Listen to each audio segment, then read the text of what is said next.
Okay, so I figured out what happened. This is a little gimpy girl. You see her foot sticking out to the side? Now look at Gizmo, foot sticking out to the side. And this is the other baby that I thought was ready to go outside and failed. Standing on one foot with the other foot sticking out to the side.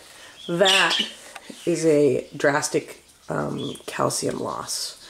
So now these babies all starved, so they were all calcium deficient. Gizmo's the least affected by this because I put calcium drops in her formula, which already had calcium in it. But the fact that all three of them are doing this gimpy foot thing means that this is severe calcium deficiency. I'm not sure why, but it's always, if you're facing them, the right leg, or if you're the bird, it's your left leg. I've seen this in adult males before, you know, so what happened here was, in spite of the fact that I put the directions on a piece of paper to give them calcium 3 times while I was gone, and in spite of the fact that I put a piece of masking tape on their water bowl that said calcium water, the caretaker didn't give them any. So all 3 of them crashed and burned because they're so calcium deficient. And, you know, I've been pumping them full of calcium, you know, because I know that's one of the major reasons that they don't grow or stop growing in the nest, is because they're not getting enough calcium, because they're not getting enough food. So I think we're going to be okay. I'm kind of shocked that Gizmo actually is going here. But clearly all 3 of them are just a mess. So I'm going to pump them full of calcium. I'm leaving the 2 old men in there, although they are both up for sale. But these little girls can't go for, I think they're all girls, can't go up for sale until I get them sorted out. Maybe a couple more weeks of steady calcium to get them stabilized. But I'm leaving the males in there with them because the adult behavior does something. It triggers will to live for them to be around adult birds. So as you can see, they're all up on perches. Little one has put on a bunch of weight. The other thing that the drastic calcium deficiency causes is that tremendous drop in weight. Because what's happening is their blood calcium level has gotten so low that their body is literally flushing all of its own weight out to keep the calcium levels in higher. So if you weigh less, then less calcium goes farther. So they'll literally drop a bunch of weight to try and stabilize their calcium. So they've got calcium in their water, and she's bulking back up again. So I think we're out of the woods on this one. I'm just a little pissed about this whole helper thing. I travel for work, and I need somebody that can frickin' take care of these birds. I mean, that's not an easy thing to deal with. So, but happiness that they're all going to live, and I know what's wrong with them. So there is Stratus and Marine and their oldest baby, who is a giant. Can you see how big this little guy is?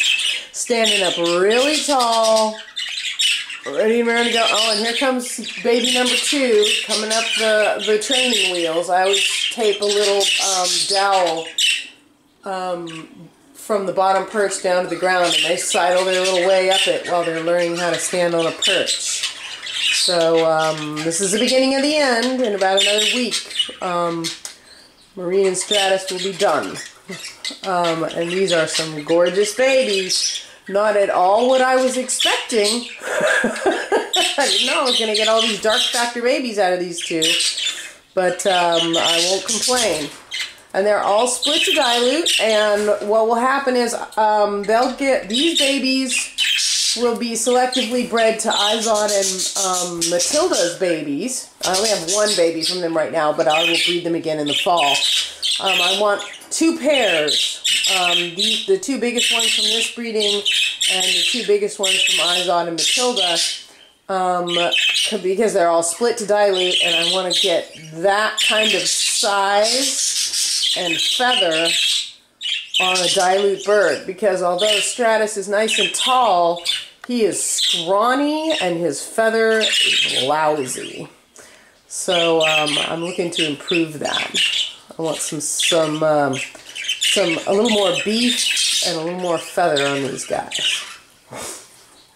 Okay, so that's looking good. Look at that, and that little one back there. They're all eating on their own, and they still holler for food, and they still get it. Fat, sassy little things. They probably weigh more than their parents at this point. But their parents are preparing them for, you know, to go through a period of hardship when they leave them. Because the parents will pull the plug and fly off, and the babies are like, oh, I have to do this by myself? And then, of course, they start flying, and that burns a lot of energy, too. So, and here's these two up here. Let's see what their pretty little babies are doing. Oh, hi, little babies. Oh, fine little things. So, relax, Missy. I'm not hurting anything. So, this is the older chick. I know because of the band. The little gray. But this is also the smaller chick. Baby number 2 is bigger than baby number 1. Definitely a heftier chick. So maybe baby number 1 is going to be daddy's size and baby number 2 is going to be mommy's size.